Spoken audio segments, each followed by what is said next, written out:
Merry Christmas. It is good to see you all this weekend. I hope you have a safe, fun holiday and you enjoy your time away from school now that you guys are officially on Christmas break. And this week we're going to finish out our series called He Shall Be Called. And during this series we've really been looking at the prophecy Isaiah telling about the coming Messiah. And this prophecy took place about 700 years prior to Jesus' birth. And through these last several weeks, we've been looking at the names Isaiah attributed to Jesus in this prophecy and how those names still really apply to our lives even today, an additional 2,000 years after Jesus. And start off by just looking at this verse in Isaiah 9:6. Isaiah foretells Jesus, and he says this. He said, "For unto us a child is born, unto us a son is given, and the government shall be upon his shoulders, and his name will be called Wonderful Counselor, Mighty God, Everlasting Father, Prince of Peace."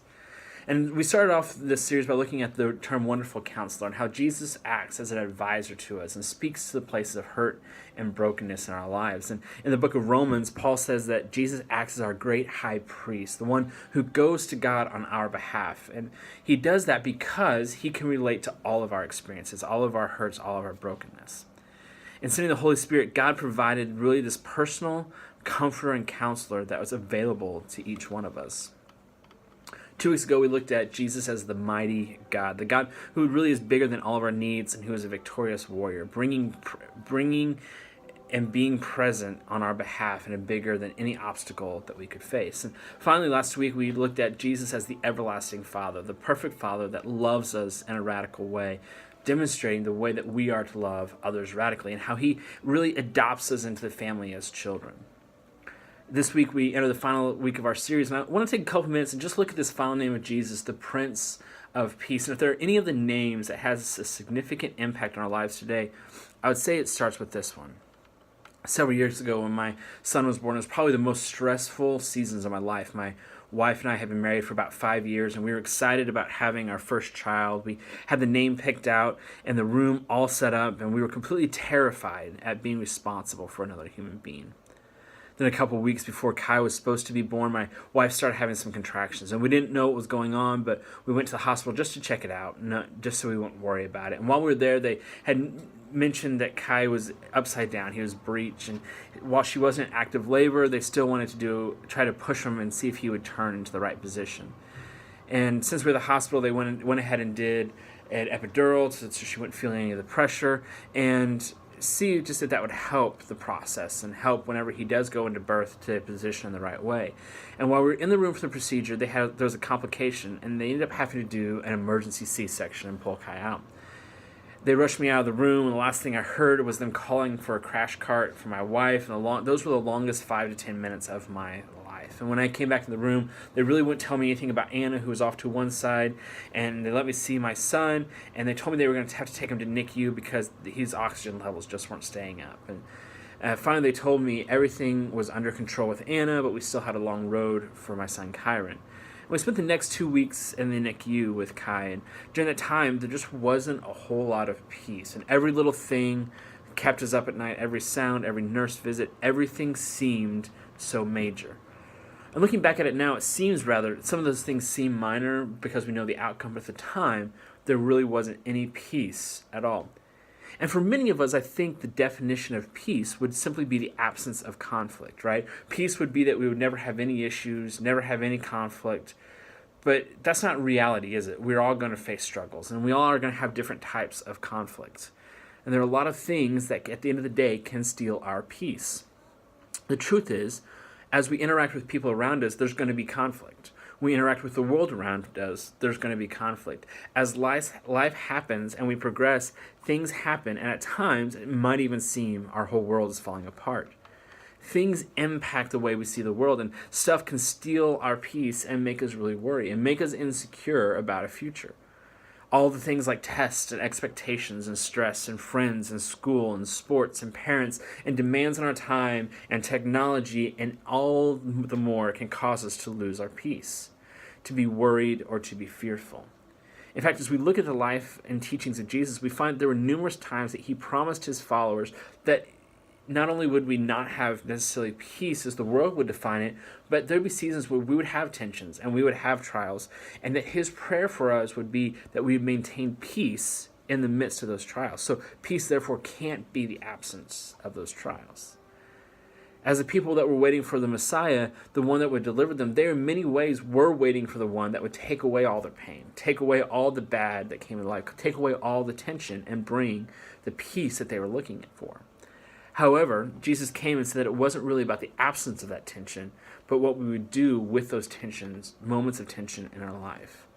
There's a story in Mark 4:38-41. In the story, we read about Jesus and his disciples traveling on a boat across the sea. And this is a little story in comparison. It's almost like this passing experience that is just a transition from story to story. But in the story, Jesus is napping on the journey. He's taking a rest, something that he would do from time to time. And this big storm arises. Now, this wasn't just a little storm, because understand, most of the disciples had a lot of experience on boats. So if it was a big enough storm to make them nervous, then it had some significance. And they were fearful. They thought they were going to die. And they woke up Jesus and they said, "Don't you care that we're going to die?" So fast forward, Jesus calms the storms, asks them why they're afraid, and why they have such limited faith. And what we don't know about the rest of the story is what happened after that. We just find that they're at the shore, the next place. But in my mind, Jesus kind of like takes care of it and goes back to sleep. Now, that last part is my own translation, but I think it fits about what Jesus is trying to say about peace. Now, here's the truth of the passage. Sometimes God is more interested in giving you peace right in the middle of the storm than he is giving you peace from the storm. Because the reality is that it doesn't take much faith to trust God in a time of peace. And it doesn't take much faith to trust in God and be at peace when there aren't any storms around you whatsoever. The real challenge of our faith and our trust in God comes smack in the middle of adversity. The real test of faith and peace is when everything looks like God doesn't care. Like the disciples were like, "God, don't you care that," fill in the blank. And we can feel that way from time to time. So let me reframe the definition of peace for you, because I think this will help. What if peace really is just an internal resolve provided by an eternal source in spite of external circumstances? In other words, what if peace is a decision and a choice that we choose to walk out in faith given by God, that in the midst of our circumstances, not outside of them, we're still going to put our trust and our faith in God. We're not going to let circumstances dictate our peace. In Philippians 4:6-7, Paul says that we should not let worry be our default response. In fact, he goes as far to say that we should worry about nothing, but instead pray with a thankful heart. And you know, it's really hard to worry. It's really hard to worry in the place of thankfulness. Being thankful is a way of changing our perspective about situations. Next, he says the outcome of this habitual lifestyle is the fact that we will experience the peace of God that surpasses understanding. This is the peace that's beyond expectations. And he says it'll guard our hearts and our minds. Now, peace doesn't have to make sense. In fact, Paul says that the peace of God usually doesn't make sense. It goes beyond understanding. That it's pretty extreme at times, this peace. But it's also the promise of Jesus in John 14:27. He tells the disciples, "I'm leaving you my peace, and I don't give like the world gives, so don't be afraid." You see a theme? Jesus says it doesn't have to make sense, but it comes from me. The last thing that Paul mentioned in the letter to the Philippians was that the peace of God would cover your hearts and your minds, our emotions and our thoughts. How many of you know that if you're going to lose your peace, it's going to happen in the middle of our thoughts and in the middle of our emotion?